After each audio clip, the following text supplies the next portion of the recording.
मतलब अंदर जाता है, उसी को अंतःकरण बोलते हैं। दूसरा आता है पाचन, और तीसरा आता है अवशोषण, चौथा आता है स्वांगीकरण, पांचवा आता है बहिष्कार।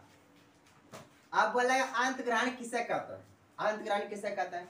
अब जो हम भोजन को अंदर लिए ना उसी को अंत ग्रहण कहते हैं। जैसे हम आटा चक्की मिल देखा होगा ना, मिल, उसके अंदर में हम गेहूं डालते हैं ना, उसी को हम बोलते हैं अंत ग्रहण। उसी तरह हम सबके मुंह में जो है मिल है ना, मिल तो नहीं है लेकिन जो भी चावल आवल जो खाते हैं उसको अंदर में डाले ना, उसी को बोलेंगे अंत ग्रहण।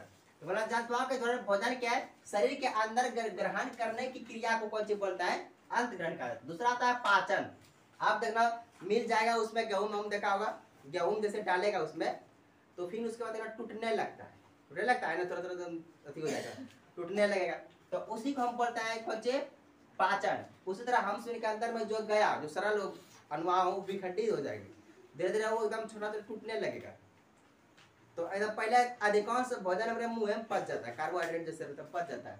अब वो अंदर जैसे हुआ, अब अंदर वो पाचन होगा, उसी को हम बोलते हैं पाचन। दूसरा आता है कौन सी? पाचन।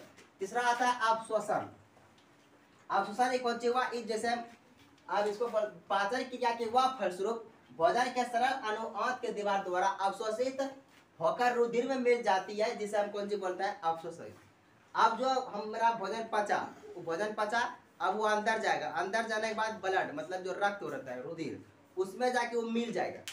वो जो मिला ना, वो जो मिलने का प्रक्रिया जो होगा उसी को बोलता है अवशोषण। जितना भी हमारा शरीर में रहेगा, ऊर्जा, कार्बोहाइड्रेट, ऊर्जा हो गया, प्रोटीन, मतलब प्रोटीन, कार्बोहाइड्रेट, वसा जो सब रहेगा वो अलग अलग जाकर के पूरा ब्लड से पूरे शरीर में मिल जाएगा। अब मिला, अब होता है स्वांगीकरण। अब इसमें क्या होता है? पोषण के जिस चरण में ऊर्जा के उत्पादन या जीव द्रव्य का निर्माण होता है, जिसे हम कौन सी बोलते हैं? स्वांगीकरण। अब इसमें क्या होगा? इसमें जो है ना ऊर्जा मिलेगा शरीर में, एकदम ताकत, जब नहीं खाएगा सुबह ज्यादा देर तक कम नहीं कर सकेगा, भूख लग जाएगा तो भूख लगा फिर कम करने लगेगा। मतलब हम जो खाना खाते हैं ना वो पचता है, पचने के बाद वो पूरे शरीर में अवशोषण होने के बाद फिर स्वांगीकरण होता है, ऊर्जा मिलता है, एकदम ताकत, उसी को बोलता है स्वांगीकरण।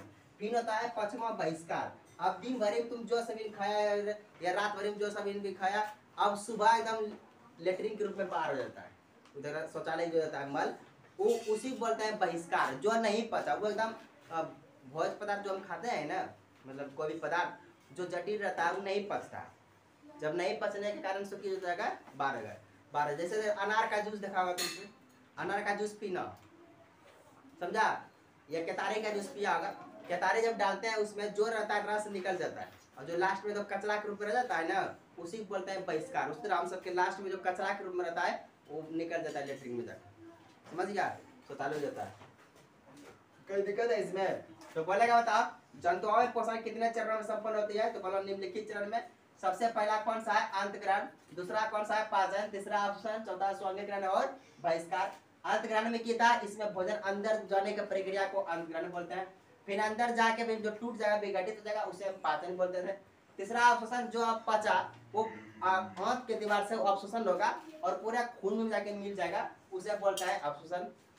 अब जो खून में मिला, अब उससे पूरे शरीर में ताकत मिलेगा, ऊर्जा मिलेगा, या जीव तरह का निर्माण होगा, उसी को बोलता है स्वांगीकरण। फिर बहिष्कार, इसमें जो खाना नहीं पचा उस शरीर से बाहर निकल जाएगा मल के रूप में, जिसको हम लेटरिन बोलते हैं, पैखाना भी बोलता है।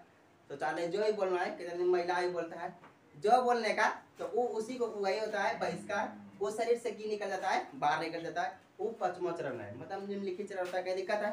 समझ गया? कोई दिक्कत है?